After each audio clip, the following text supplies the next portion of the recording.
Indeed, another time to talk sports. Time for us to get around it again. Look at things happening critically all over the world. From football to boxing, athletics, wherever it's happening. We are here to offload and, of course, to listen to you. On that note, I welcome you to your program, ABC Sports. Tell your friends, your neighbors, the show has indeed started. We'll fire from all cylinders, just making sure that you enjoy all the latest stories. From Africa, Nigeria to be precise, forget the virus which they said is going through. The virus that is indeed disturbing sports is the Nigerian Football Federation. We did get to tell you more about that.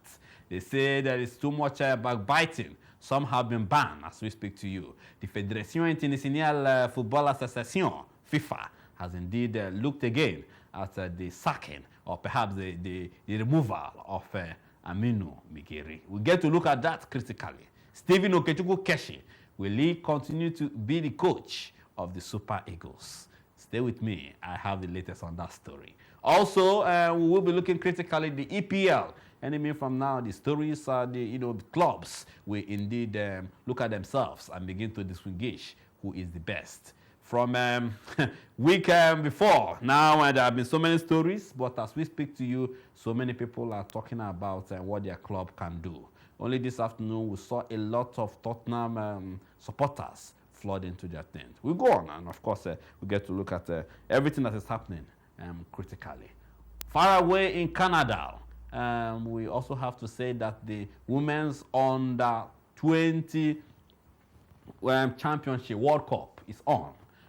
The African teams are indeed doing well. We also get to look at that critically and see how far they are doing. I haven't changed my name, I won't. On the day I do, you will be the first to know. Chris Obuokwalo is my name.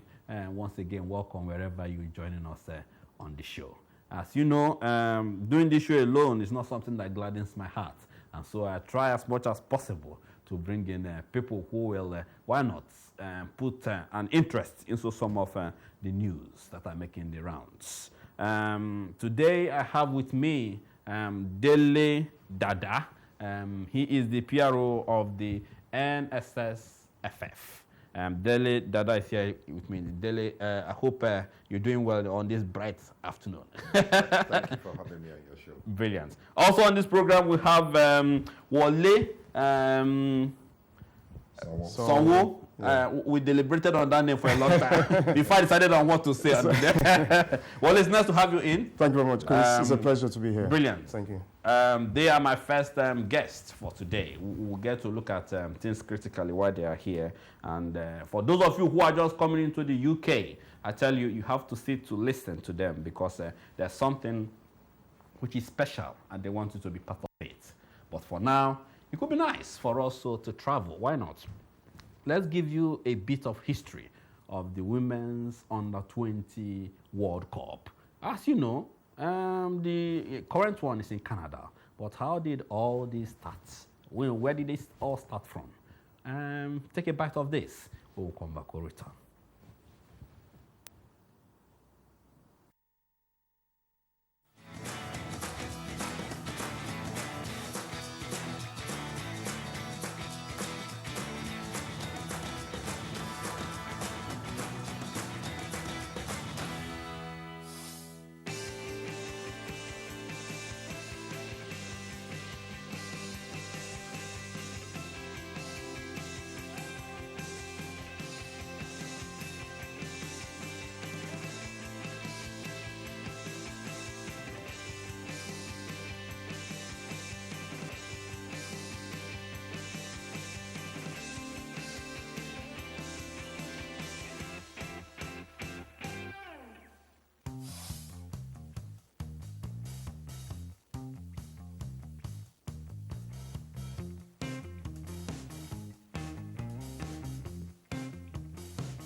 Brilliant, brilliant. Girls who indeed give their life playing the round leather game. Wish all of them well, as far as indeed doing well out there in Canada, Nigeria, Ghana, and indeed showing that Africa has a bit of strength when it comes to women's football. And if we have to actually say, Nigeria played 1-1 when they confronted Mexico. We'll come to talk deep into what happened with the under-20 and what's happening with the under-20 competition. And just for now, let's not talk the football.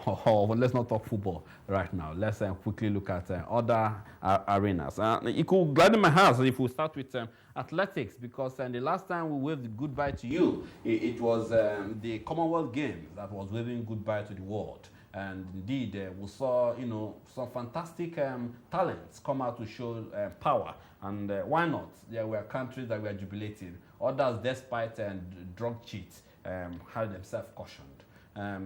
If you're just joining us, it's this ABC Sports. With me here, I have Dele and, of course, Wale. Gentlemen, if I start with Dele, you saw the Commonwealth Games and how it all turned out. In your own, preview, what would you say? I felt the Commonwealth Games was very interesting. Particularly, I felt it was a good showing for Nigeria.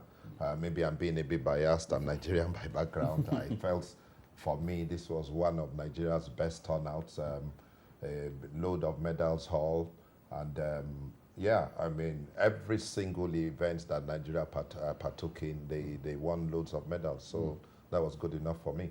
Good.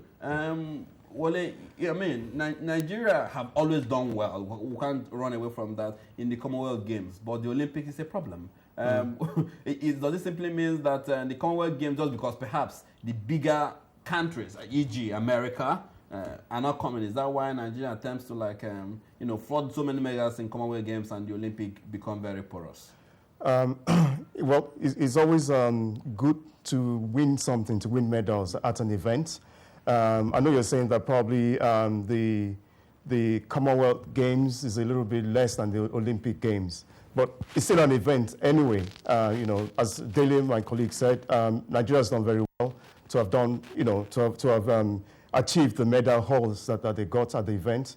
They didn't do so well in the Olympics, unfortunately. I think if memory serves me right, in 2012, they didn't win any medal at all. Is that right?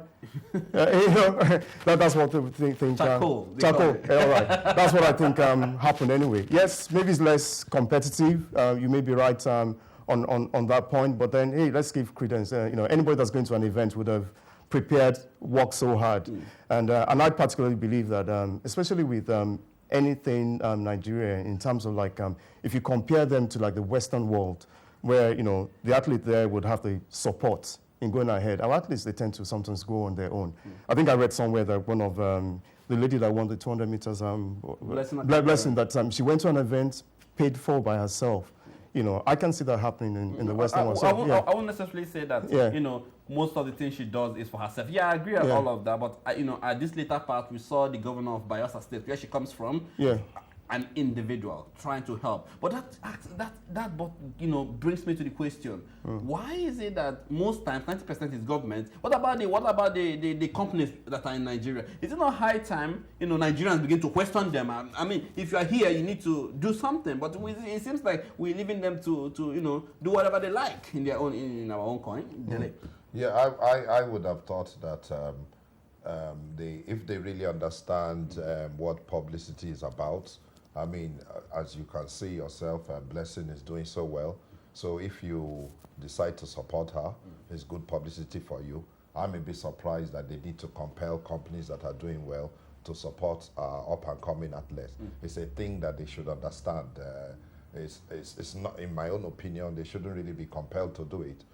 It's a give and take. You help Blessing to get to where she wants to go, and eventually you get publicity from helping her. It's a two-way thing as far as I'm concerned. Good. Will you blame Delta State? Sorry, not Bayelsa, it's Delta State. Will you blame Delta State governor for trying to help an individual from the state just to push her name? No, I won't blame. I'm sure she welcomes. That's the government money. I'm sure she welcomes any help that she can get. It would be ideal for there to be corporate sponsorships But unfortunately, as you said earlier on, that's not happening. For the athlete, for up-and-coming athlete, even the young ones coming through, it's a hard life to be disciplined. They have to like discipline themselves, forgo a lot of things, and that needs a lot of like resources to make it happen. And all the ones that are saying, Usain Bolt and the rest of them, there are things behind them, money, a lot of resources behind them, making it happen. For athletes, unfortunately, it doesn't really happen. We'd like to see more of that. And we'll come to that later on in terms of what we are doing to make that happen. Good. I think, everything lays down on the developmental part of what is entailed. You know what I mean? It's unfortunate. Most Nigerians will cry, and we'll have training. You see these kids go to training almost every day. But the truth about it is that you train with empty stomach. I have seen Daniel Igali, the weightlifting Federation of Nigeria, the president, who eventually is crying, asking individuals or companies to help with the athlete, with his athletes. But do we really need to do this? I mean, it's clear and glaring that these athletes just need a bit of push. I mean, it doesn't simply mean that our academics are not working anymore. Grassroots, what happens to it? Are we not ashamed that our grassroots is fast diminishing? Dele, am I just speaking loud? No, I agree with what you're saying. I think the support needs to begin from the youth. And you did say that we will come to our own initiative later, but as far as I see it, you need to encourage these youths, because when they get to the top, you will get a lot out of them doing well for their country. It still brings me back to what I said earlier. I'm surprised that we need to be compelling companies to encourage them. There still needs to be a lot of talk in that area, a lot of education to these companies so that they really, really understand what corporate sponsorship means and what they can get out of it. Good. Perhaps the companies in Nigeria need more education. But moving on, moving on. Let's look at the third annual NSSFF Sports Day. Yes. This is all about the grassroots, all about trying to see who is who. Can this talent, which is a bit can we not try it a bit? That is what the NSSF is trying to do. Yes. And I have brought them in today to elaborate. Yes. Tell me more, because I love it when I hear the mental. I love when I hear something, why don't you water the plants? Because, of course, if it has so much water, then there's a possibility of it growing on their stems and the fruits we are going to eat. And, of course, we're going to be happy with that. Unfortunately, some of us are not too patient to have that. I am. Okay, now let's look at this. Annual, NSS Sports Day. It's not the first time, it's not the second time. We have always had you on this program to tell us more. Yes. Now it's happening. I have heard so much noise about it. Wale, I'll start with you. What is happening? On Saturday, Carnival weekend, that's 23rd of August, we have a free event down in Bromley. You can visit our website, www.nssff.co.uk, and you'll find further information on there. As we said before on this show, we just try, it's like a group of alumni schools coming together, having fun on the day. We use it as a means of, connecting old school network. We use it to promote a lot of awareness on issues. You've touched upon the sporting issue. We would like to say one day in 10, 15 years' time, be watching on the TV somewhere and not winning a gold medal and saying, when I started my event it was actually from the event that we held or hosted. That's our wish, that's our dream. But in the meantime, back to reality, this is our third one. It's always been very good. The first time we did it in 2012, we were expecting 500, about 800 plus turned up. Last year, there was torrential rain, which unfortunately I blamed Chris for bringing that on. When our chair was around, he did say what's going to happen. But I can assure everybody watching that the third one, we're expecting 1,000. And whether it rains or not, it's going to happen. It will definitely happen. The people that were there last year, they had a fantastic time. We had a celebrity DJ that came out, DJ Branty was on last year. We had all kinds of corporate sponsorship. And we had the kids. The joy for us is actually to sit behind and watch these kids run on the athletics track. If you go onto our website, you can find a lot of videos about the events. You find it on there. So yes, I don't know whether I've missed anything, but yeah, Bromley, that's it. Come and watch us happen again. Dele, this is big, especially for those in Bromley, BR2 9EJ. Yes. That is where it will be happening. Yes. But then again, if you are coming to the United Kingdom and you're asking questions, what's going to be happening on Saturday you bought, or perhaps you don't know where to visit, this is the reassurance that there's a place meant for you and the kids, depending on who is watching, to go and have fun. I'm being told it's from 11 a.m. to 7 p.m. Dele, tell us more. Throw more light about the event. The first thing I would love to say is that the event has got bigger and bigger. This is going to be opened by the mayor of Bromley. I think that says it all.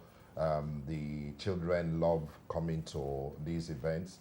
At the end of the day, if you want a family outing, that's the place to be. Free entry, lost to, in terms of food, the food is relatively cheap. You can get cheap food over there. But most importantly, everybody has a good time. The children enjoy running. The adults who are alumni of old Nigerian secondary schools have a good time. And companies come to showcase their events too. So there's a little bit for everybody. And given that it's the bank holiday weekend, it's Saturday 23rd, which is the bank holiday Saturday.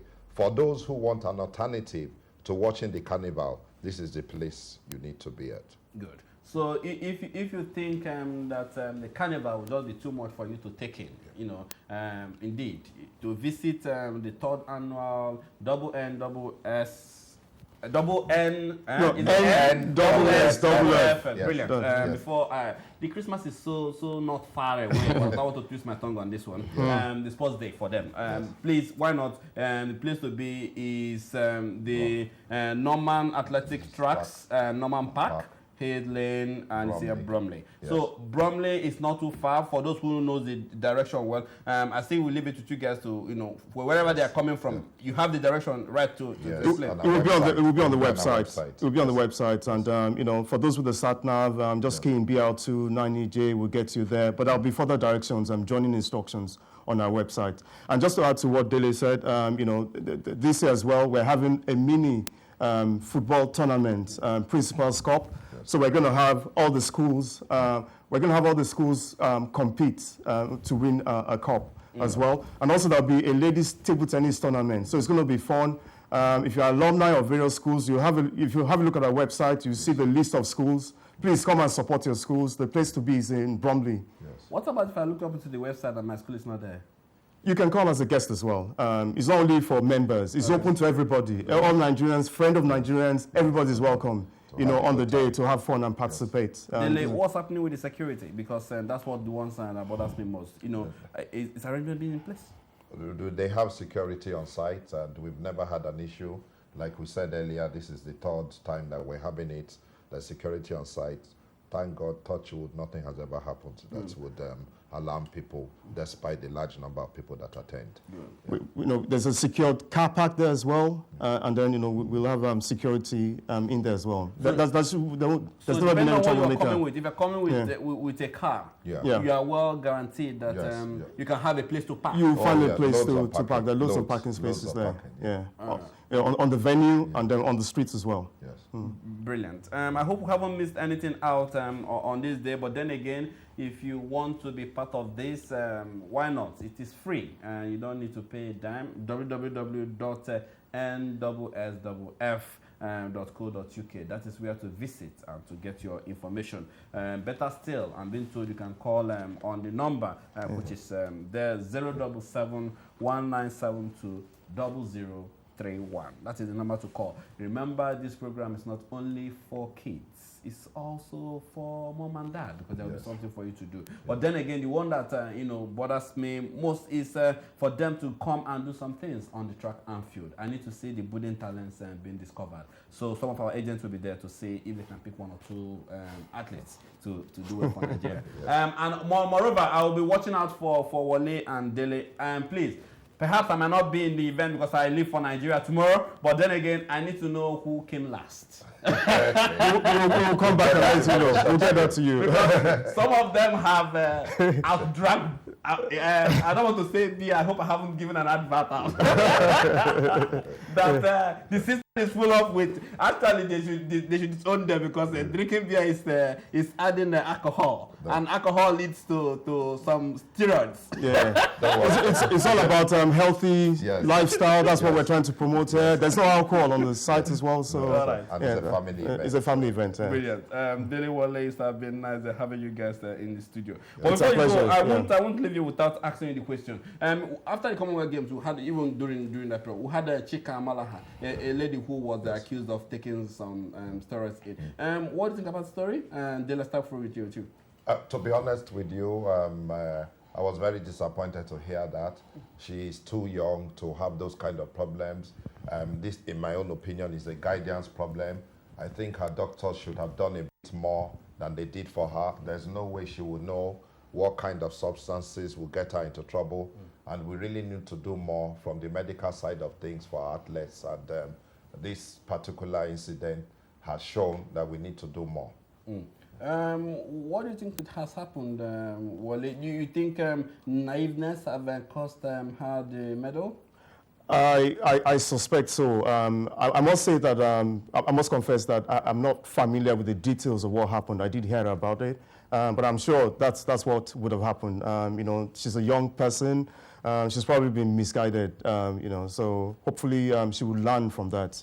And also others watching her will learn from that as well. Hopefully. Hopefully, yeah, fingers crossed. Yeah. Thank you for coming to the program, Dele. Thank you very much for having us. Thank you for having us, Chris. It's been nice having you guys. Thank That's the program for Wale and Dele. In comes those who are at the back of the camera. They are railing to go. Tony Wigwe is here with us, in case you want to know. Oba Mokomo is at the back. Everybody is here. So I tell you, it's a big day. Under 20 World Women Cup, we're going to talk about that. EPL, what is happening? All of this only if you stay with me. Some of you want to talk about the Super Eagles of Nigeria. They will be playing their game soon. South Africa is also warming up for them. What is the latest on their coach? Only if you stay with us. But for now, the Commonwealth Games might have said goodbye to us. But then again, let's go take another bite from one of the Commonwealth Games. We'll come back. ABC Sports returns.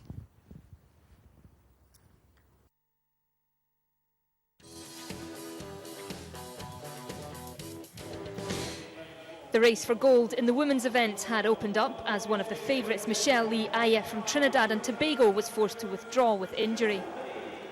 In her absence, it was Nigeria's Blessing Okabari who qualified fastest for the final, lining up in lane 5. Bronze medalist at